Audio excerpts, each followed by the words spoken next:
as we all know, like a couple of days ago, right? I think 2 or 3 days ago, Nicholas Smith, John's legal counsel, wrote up a motion to dismiss 3 counts of John's criminal case.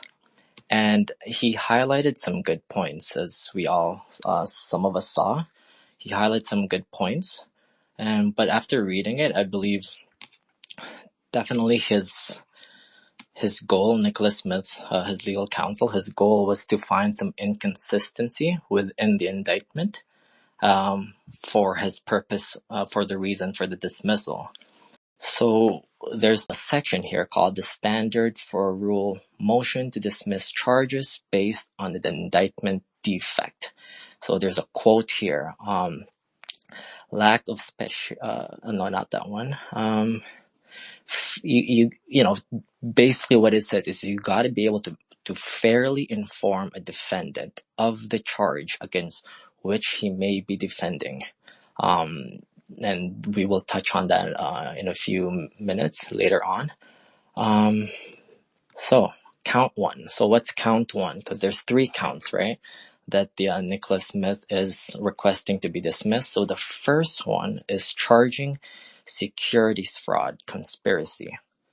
So first, his argument is the government must prove that in connection with the purchase or sale of a security, the defendant acting on signatory made a material misrepresentation or a material omission if the defendant had a duty to speak or used a fraudulent device. Okay? The government must show an agreement between 2 or more persons to commit securities fraud and overt acts by at least one of the participants in further of the agreement. It was already stated previously, guys, that John Karony had no knowledge of all of this, and whatever knowledge he had, whatever things he participated in, he didn't benefit from it. So did the government really show that there's agreement between 2 or more persons to commit security frauds? Right? I don't think so. Did the government prove in connection with the purchase of a sale or security? Right? It's some of you guys seen parts of the document where it says SafeMoon is not a security. It should be there. It should be here in a couple of lines, and this one too. So the next reason is count 1 is impermissibly extraterritorial. Jesus. Who comes up with these names, man? Basically what that means is that the jurisdiction in which the SEC operates. Now, there's a reason why I mentioned that PancakeSwap was a foreign entity, right, in Japan. So extraterritorial simply means within jurisdiction. Was it domestic? No, it's the other side of the world. That's basically where majority of the transactions happened. PancakeSwap and Bitmart. Okay, so there is an example here stated. So there's an example, okay. As the court knows, in Morrison versus National Australia Bank Limited, the Supreme Court held that Section 10B of the Exchange Act reaches the use of manipulative or deceptive device of contraventions only in connection with the purchase or sale of a security listed on an American stock exchange, right? And the purchase or sale of any other security in the U.S. So Morrison's rule, the one that he just said, applies in criminal cases and means a criminal defendant may be convicted of securities fraud if one or two things. Did he engage in fraud in connection with a security listed on an exchange, U.S. exchange? That's two no's. It's not a security. It wasn't on a U.S. exchange. So there's another big deficiency.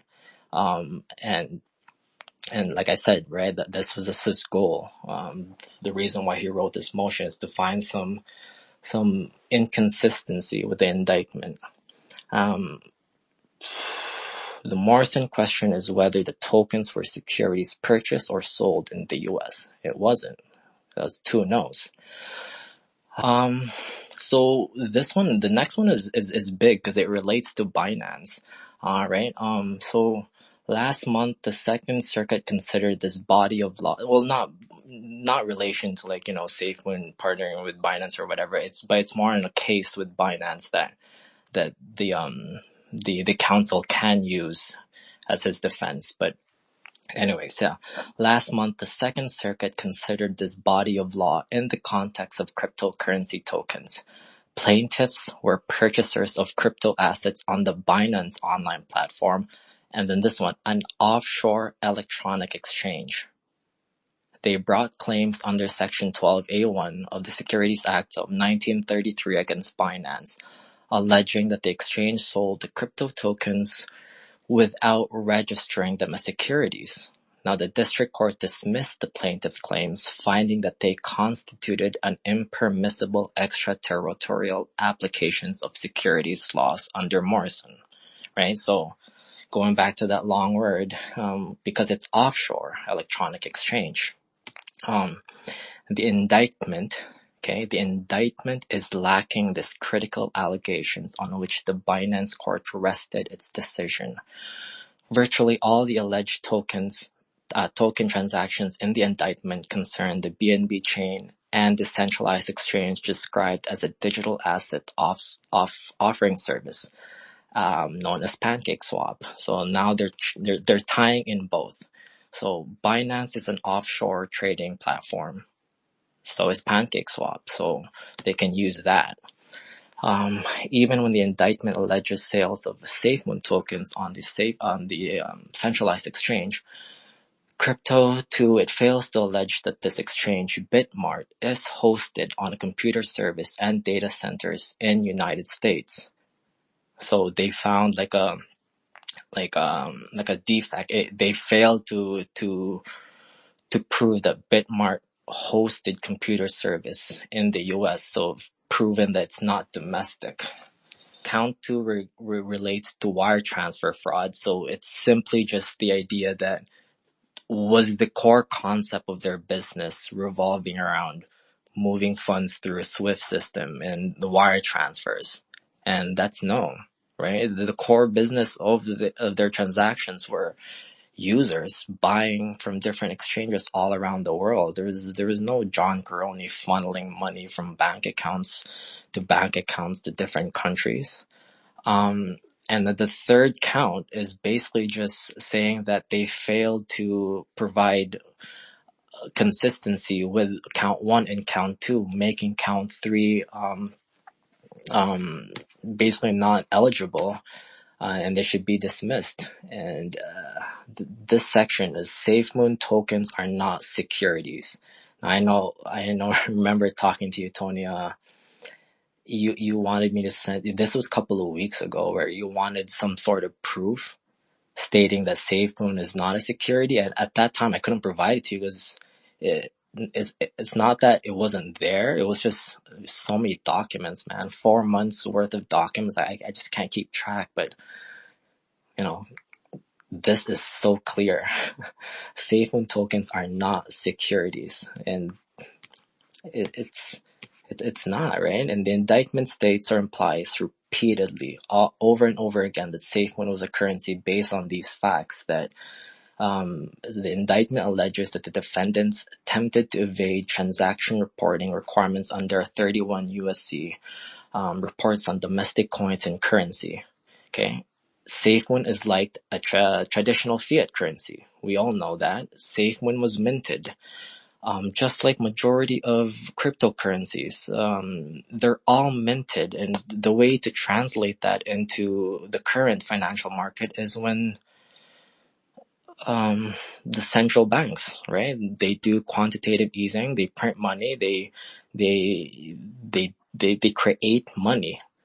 So if that's what you call a currency, why is this any different, right? Cryptocurrencies, and that's always the major argument as to why they couldn't distinguish between a security and commodity when you can just apply it to your current monetary system, the definitions that you guys created, right? Like what is money? What is fiat currency?